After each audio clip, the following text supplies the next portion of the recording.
Director Fazil அவர்கள் என்னென்னும் கண்டட்டண்டே அப்படிங்கிற ஒரு மலையாள படத்தை வந்து எடுத்து ரிலீஸ் பண்றாரு. விமர்சன ரீதியா அந்த படம் பெரிய அளவு ஹிட், ஆனா வசூல் ரீதியா அந்த படம் தோல்வியை தழுவிடுது. இருந்தும் ஃபாசில் அவர்கள் தமிழ்ல இந்த படத்தை எடுத்து நான் கண்டிப்பா வந்து சக்சஸ் பண்ணுவேன் அப்படின்னு சொல்றாரு. அந்த படம் தான் வருஷம் 16.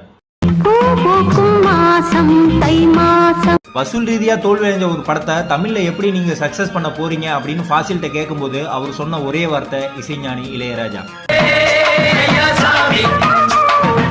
தன்னுடைய மெட்டுக்கள் மூலமாகவே இந்த படத்துக்கு விளம்பரம் கொடுத்தாரு இளையராஜா.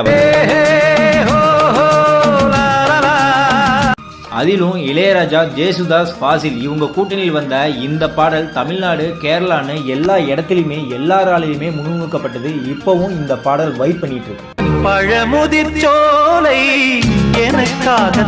கார்த்திக், குஷ்புன்னு ஒரு புது காதல் ஜோடியே தமிழ்நாட்டுக்கு கிடைச்சாங்க இந்த படத்தின் மூலமா. உங்களுக்கு இந்த படத்துல பிடிச்ச சீன்ஸ், அந்த பாடல்களை கமெண்ட்ல